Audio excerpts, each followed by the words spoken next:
Yo, real talk. You're straight up torturing yourself replaying that cringe moment from 5 years ago at 3 a.m. like it's your favorite Netflix show. Your brain's glitched out, bro. But what if I told you you're not broken? You're literally addicted to your own trauma. Buckle up, because we're about to dismantle the prison cell in your skull. You're laying there in the pitch black darkness, and boom, there it is again.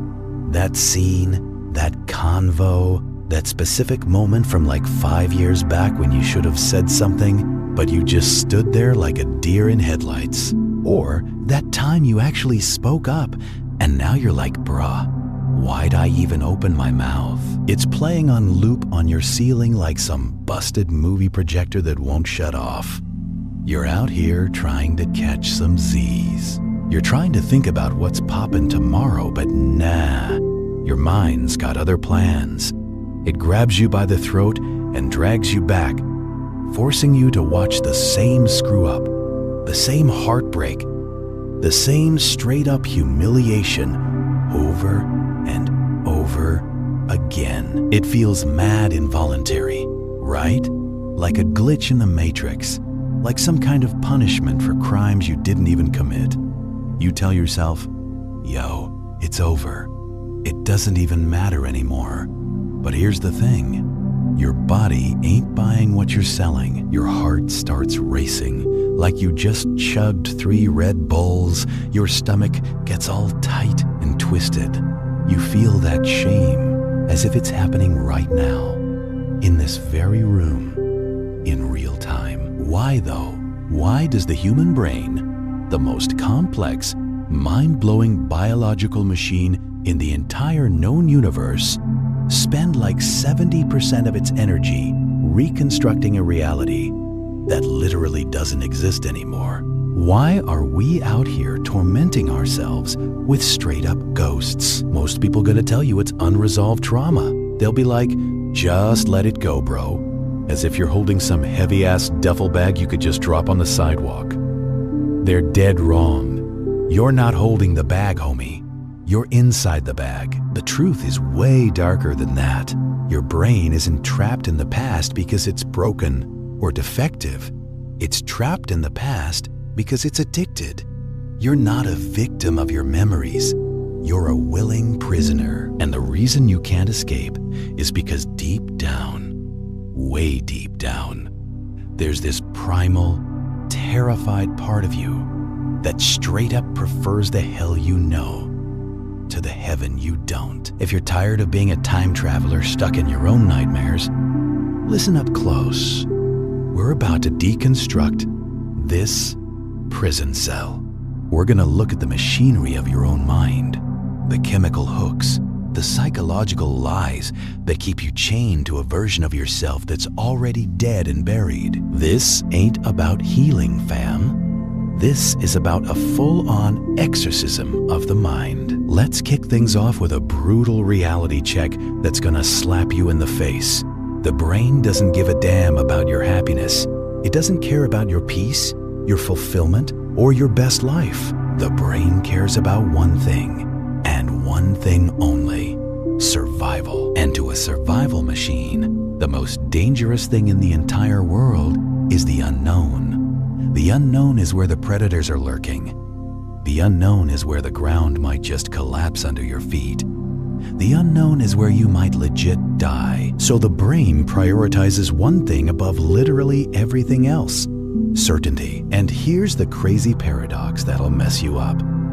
The past, no matter how painful, no matter how traumatic, no matter how much it wrecked you, is certain. You survived it. You're here, breathing, reading this right now. Therefore, to your primitive, caveman brain, the past is safe, even if it was straight up miserable. Even if it was abusive AF. Even if it broke you into a million pieces. The fact that you're still breathing means that the strategy of living through that nightmare actually worked. So when you start thinking about the future, a future where you're confident, where you take risks, where you let go of that old busted identity, your brain absolutely loses its mind. It sees the void. It sees a massive lack of data. It starts screaming, "Abort mission! Abort!" And to save you from the uncertainty of that future, it retreats back into the certainty of the past. It pulls up those old files from the mental hard drive. It replays that old trauma, not to hurt you or punish you, but to anchor you. It's basically saying, yo, stay here. We know the layout of this prison. We know where all the walls are. We know how to survive the pain in this spot. Don't go outside. Don't you dare step into that unknown. This is exactly why people stay in jobs they absolutely hate. This is why they keep going back to partners who literally destroy them. This is why you keep replaying your failures on loop. You're straight up choosing a familiar hell over an unfamiliar freedom. Your brain is a prediction engine, bro. It's constantly trying to guess what's gonna happen next, like it's playing some high-stakes game of chess. If you step into a new identity, it can't predict the outcome. That causes mad anxiety. So to lower that anxiety and calm itself down, it forces you to hallucinate the past onto the present. It overlays the face of your critical, never satisfied father onto your boss. It overlays the rejection of your first love onto your new partner. It turns the present moment into a straight-up simulation of the past so that it can feel right, so it can feel familiar. You're not living in 2026, my guy. You're living in a simulation that's been constructed from the debris and wreckage of 2014, 2017, 2019. Whatever year broke you, recognize this sensation for real. When you feel that pull to ruminate, to obsess over what's gone and never coming back, understand that it's not a sign that you're broken or damaged goods. It's a sign that you're scared. You're terrified of who you'd be without that pain. Because if you let go of the past, who even are you? If you stop being the victim of that betrayal, if you stop being the failure who messed up that golden opportunity, you become a blank slate. And nothing, and I mean nothing, terrifies the ego more than a blank slate. Here's the second lock on the cage, and this one's gonna blow your mind. You think you're remembering the truth. You're not even close. Memory isn't a video recording. It's not some hard drive where you store files and retrieve them exactly as they were, like pulling up a saved document. Memory is a creative act. It's a reconstruction. Every single time you recall a memory, you're not taking it off some mental shelf. You're rebuilding it from scratch, piece by piece. You're the director, the editor, and the actor in a play that changes every single time you perform it. Neuroscience tells us, and this is wild, that every time you access a memory, you alter it. You inject your current mood, your current beliefs, and your current biases into the scene. If you're depressed today, you're gonna rewrite your childhood to look darker and gloomier than it actually was. If you're feeling insecure right now, you'll edit that conversation from last week to make yourself look way more awkward than you actually were. You're not remembering the past, homie. You're remembering the last time you remembered it. It's a copy of a copy of a copy. By the time you're looking at it today, the image is mad distorted. It's all grain. It's all noise. But you treat it like it's the gospel truth, like it's written in stone. You're basing your entire self-worth on a story that's largely fiction. You're torturing yourself over the look on someone's face that they might not have even had. You're agonizing over a tone of voice that you might have straight up invented in your own head. Why does the brain do this? Why do we edit our own history to be worse than it actually was? Because of something called the Zeigarnik Effect. Gone totally rogue. The Zeigarnik Effect states that the human mind remembers unfinished tasks way better than finished ones. If a waiter takes your order but hasn't served it yet, he remembers it perfectly, every detail. Once the food is served and you're munching away, he forgets it instantly. It's done. It's finished. Trauma, regret, and failure are unfinished tasks. They're open loops, and the brain absolutely hates open loops. It wants resolution. It wants to fix the ending, so it replays the scene over and over. It's like, let's run the simulation again. Maybe this time we can figure out what we did wrong. Maybe this time we can save the relationship. So you're laying in bed at 3 a.m. fighting a ghost, trying to win a battle that ended like 10 years ago. You're trying to close the loop, but you can't because the other person isn't even there anymore. The context is gone. The version of you that existed back then is literally gone. You're shadowboxing with thin air, and the more you punch, the more tired you get. The more you analyze, the more the memory solidifies into this monster that haunts you. You gotta understand the straight up arrogance of this whole thing. You think that if you just think about it hard enough, long enough, obsessively enough, you can solve the past. You think your intellect is some kind of time machine. It's not, bro. Thinking about a fire doesn't put it out.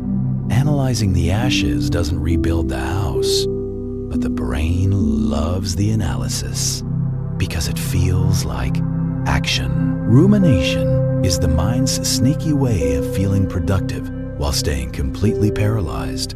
It convinces you that by worrying and obsessing, you're actually working on it.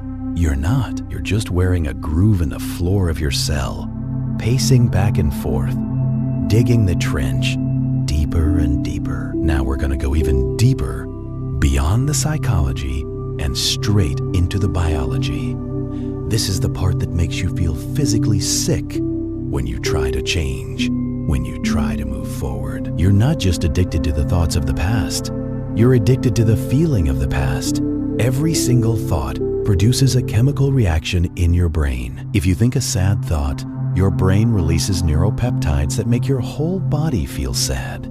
If you think an anxious thought, you get a hit of cortisol and adrenaline pumping through your system. If you've spent the last 10 years feeling rejected, unworthy, or angry, your body has become chemically conditioned to that state. It has memorized that emotional signature. That's your baseline. That's your normal, even though it's toxic AF. Your body is the unconscious mind. It doesn't know the difference between an actual experience happening in real life and just a thought. So if you spend hour after hour reliving a betrayal in your mind, your body believes you're being betrayed right now, in this very moment. It pumps the stress hormones. It downregulates your immune system. It prepares you for a fight that never actually comes. Here's the trap that keeps you stuck. The body becomes a straight-up addict. It craves the chemicals it's used to getting on the regular. If you suddenly have a good day, a day where you actually feel peaceful, where you forget about the past for once, your body notices the drop in stress hormones.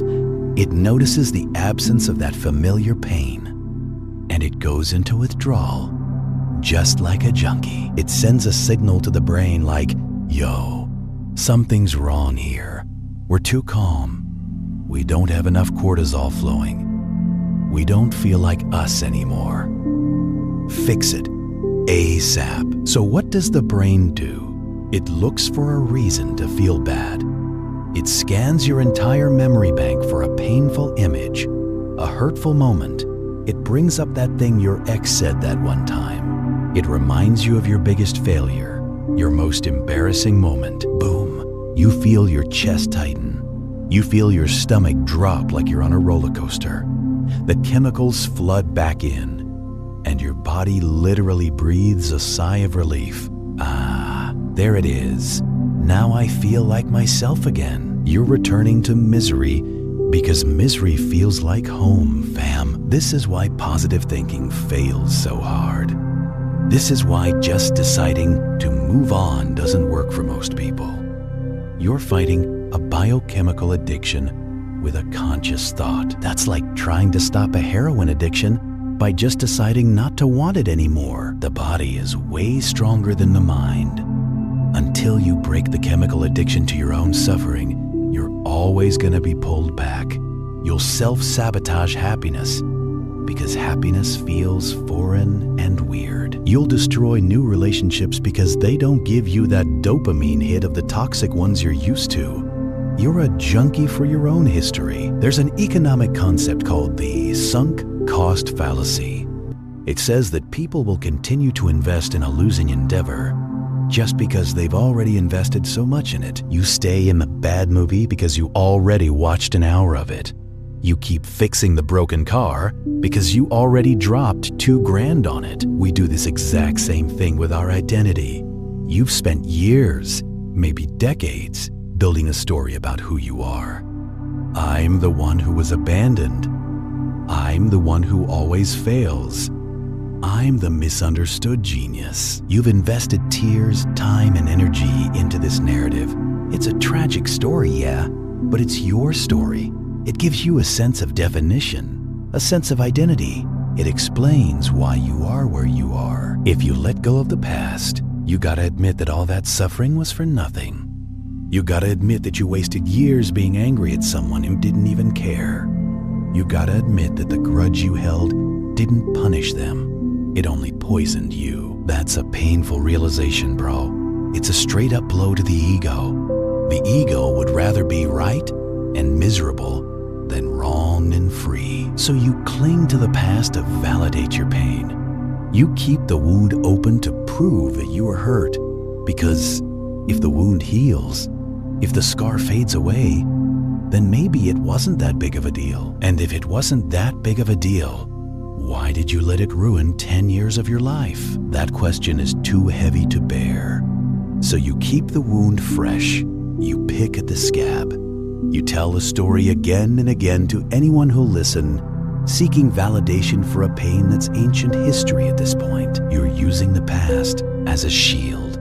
As long as you're a victim of the past, you don't have to be responsible for the present. I can't succeed because of what happened to me.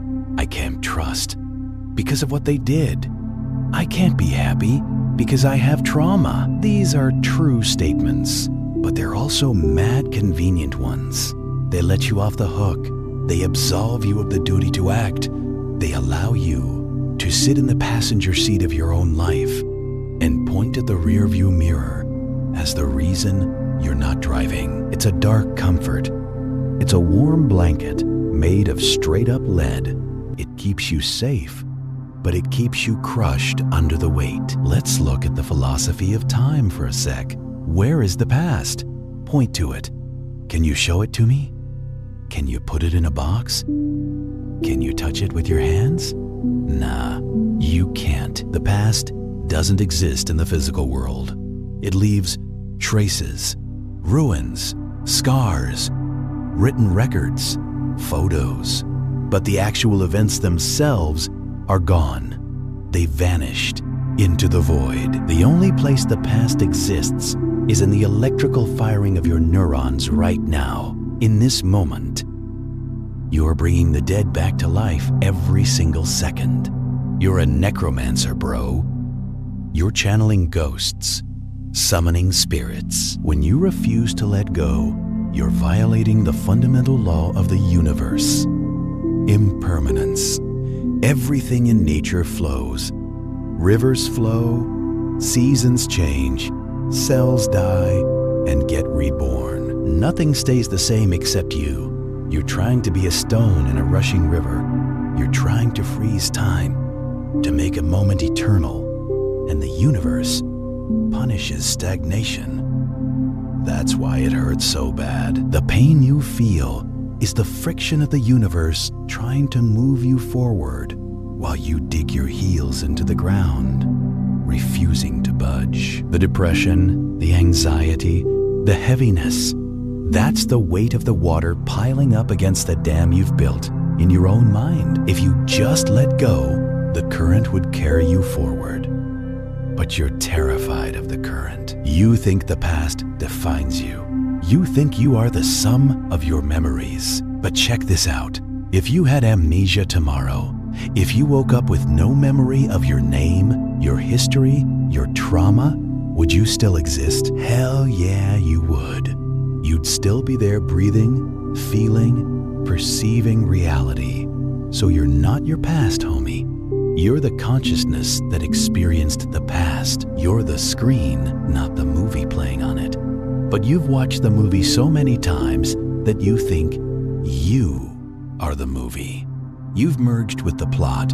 You've forgotten that you can literally walk out of the theater anytime you want. To escape this trap, you gotta understand a fundamental principle of biology, necrosis, which is tissue death. When a cell is damaged beyond repair, the body doesn't try to fix it or save it.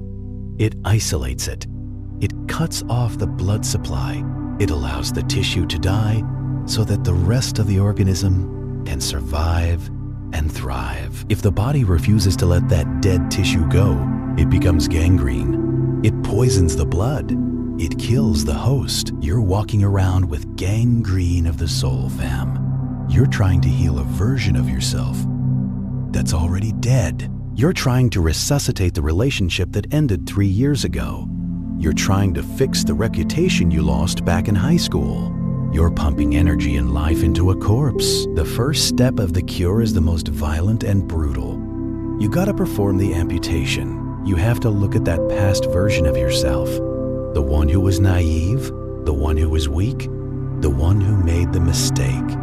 And you have to declare them dead. This is not a metaphor or some poetic BS. I want you to actually visualize it. That person who existed in 2018, in 2020, they're not you. They share your name. They share your DNA, but they're a different entity entirely. They had a different brain, different neural pathways, different beliefs, different limitations. They did the best they could with the corrupted software they had at the time. And now, they're dead, gone. The pain you feel is you dragging their body around, trying to breathe air into their lungs, trying to bring them back to life. Stop it. Let them stay dead. Leave them buried. This is what psychologists call temporal distancing. You gotta sever the emotional umbilical cord connecting you to that past self. When you look back at a memory, you gotta switch your perspective from participant to observer. Stop looking through your own eyes in the memory. Zoom out. Look at that younger version of yourself from the corner of the room. See them as a stranger. See them as a kid who didn't know the stove was hot yet. You don't hate a kid for burning their hand. You don't punish them for 10 years straight. You feel pity. You feel detachment. You say, damn, that was a painful lesson. And you walk away.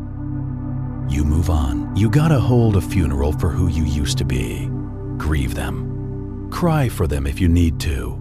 Acknowledge that they were hurt, that they went through hell, and then bury them. You cannot be reborn if you refuse to die first. Here's why most people fail at letting go. They create a vacuum. They're like, I'm gonna stop thinking about my ex. I'm gonna stop thinking about my failure. But here's the thing. The brain absolutely hates a vacuum. If you dig a hole and don't fill it with something, it just fills back up with dirt. If you empty your mind of the past but don't fill it with a compelling future, the past rushes back in like water through a broken dam. It's simple physics, bro. You can't just remove a thought. You can only replace it. The reason your brain is obsessed with the past is that your future is weak. Your future is vague. Your future is foggy and unclear. You have no crystal clear vision of who you're becoming, so your brain defaults to who you were. It's the path of least resistance. You need a future that's more chemically addictive than your past.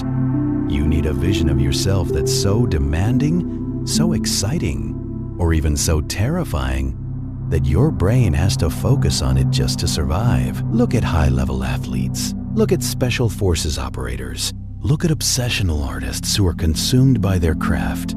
They don't have time to dwell on the mistake they made 3 years ago because they're completely consumed by the mission they're on today, right now. If you're ruminating all the time, It means you're bored. That sounds mad insulting, right? Good. Let it insult you. Get pissed off about it. You're bored with your own potential. You're underutilizing your processing power. Your brain is a supercomputer that's just sitting idle, doing nothing. So it starts playing screensavers of your worst moments, just to stay busy. Give it a problem to solve. Not a fake problem like, what if I had said this instead? But a real problem. A goal. A skill to master. A conquest to achieve. When you're pushing your limits, physically, intellectually, financially, your brain switches modes. It switches from review mode to acquisition mode.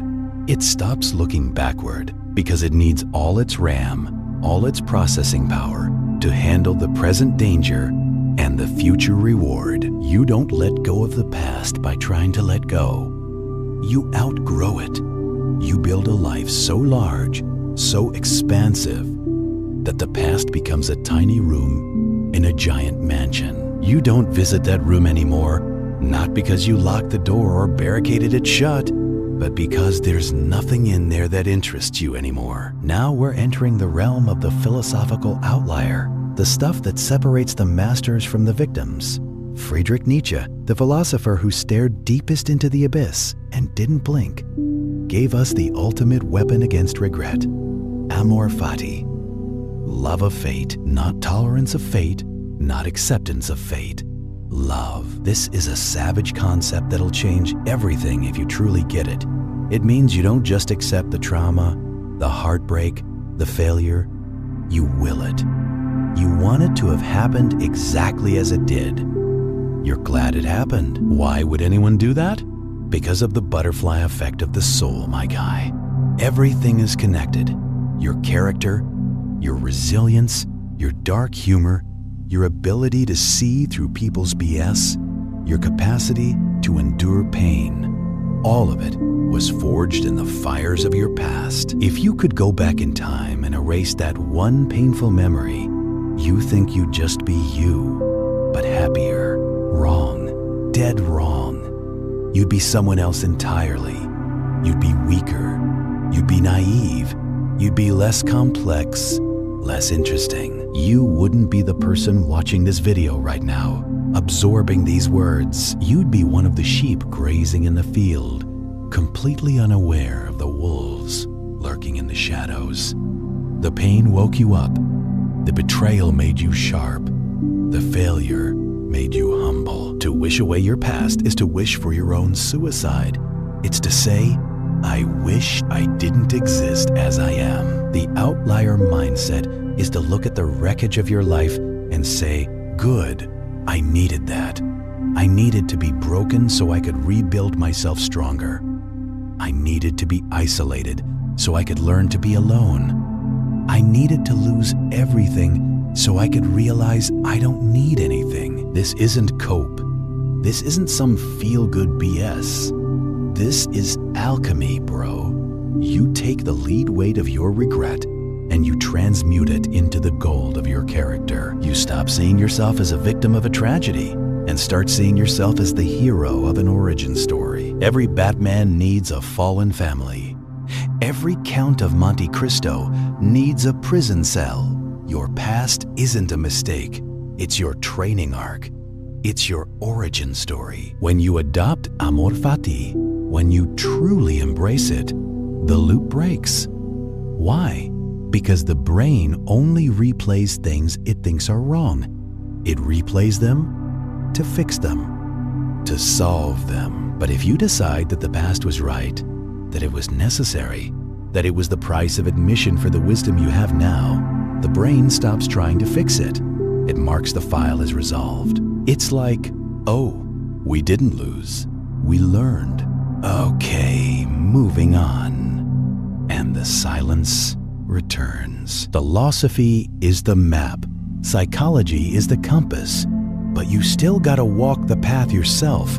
How do you practically break the loop in the moment when it's 3 a.m. and your thoughts are spiraling out of control? You use a pattern interrupt. You gotta understand that a neural pathway is like a hiking trail in the woods. The more you walk it, the wider and easier it gets. If you walk the path of, I'm a loser who messed up every single day for 10 years, that path is now a freaking highway.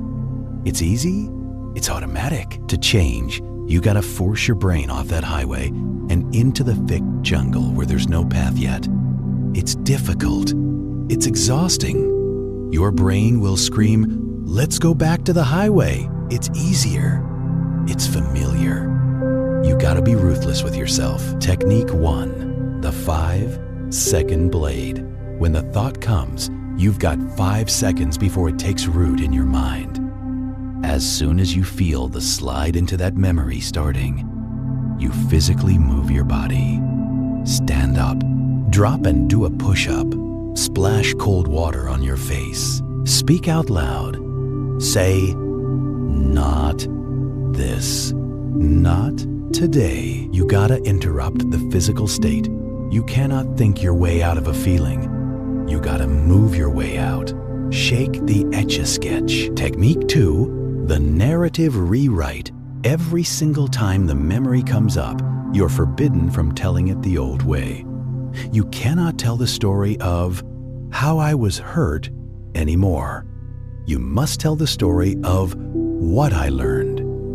Force your brain to find the lesson. I didn't lose a soulmate.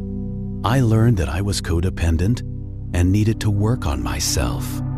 I didn't fail at business. I paid for a master's degree in what not to do. If you force the brain to analyze the gain instead of the loss, you rewire the emotional association. You strip the memory of its pain and leave only the data, the lesson. Technique 3, memento mori. Remember death. This is the ultimate perspective shifter, bro.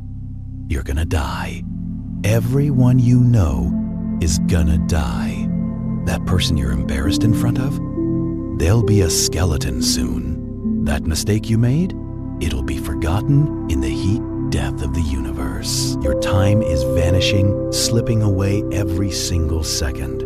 Every second you spend living in the past is a second you're literally stealing from your remaining life. It's theft. You're robbing your future self to pay a debt to a ghost that doesn't even exist anymore. Get angry about that. Anger is useful energy. Use it. Get angry at the waste. Get angry at the passivity. Refuse to be a graveyard for dead memories. Here's the secret they don't tell you about letting go. It's boring at first. Drama is entertaining. Misery is stimulating. It's addictive. When you let go of the past, you're left with the quiet, mundane reality of now. And now is where the actual work happens. Now requires you to take action. Now requires you to build something. Now is where you're naked without your excuses. If you're not the victim anymore, you've got no excuse for not succeeding. If you're not the broken one, you gotta stand up and actually do something. That's why this is forbidden knowledge. Why most people will never apply it. Because most people don't actually want to be free. They want to be comforted. They want to be told that their past excuses, they're present. But you're an outlier. You know that. The past is just a story. And you know that the pen is in your hand right now. In this very moment, you can write a new chapter, or you can keep reading the old one until the book falls apart in your hands. The choice isn't yesterday. The choice is today. So ask yourself this question tonight when the silence comes and the ghosts try to enter the room. Am I keeping this pain because it's real? Or am I keeping it because I don't know who I am without it? The answer might scare you, but fear is the only compass that points north. The only one that shows you where you need to go. If this dissected your reality, peeled back the layers, understand that this is just the public layer. I gotta be careful with how deep I cut here. The algorithm prefers comfort over truth. It prefers easy answers over hard reality. But there's a level below this, a place where we discuss the darkest mechanics of human nature, manipulation, power dynamics, and the restructuring of the psyche. without the safety rails. That exists behind the join button. If you're ready to stop being a civilian and start thinking like an architect of your own reality, click join. I upload the uncensored blueprints there, the stuff YouTube would never let me say out loud. Most people will stay in the past, trapped in their own mental prisons. You have the option to leave them there. Become an architect.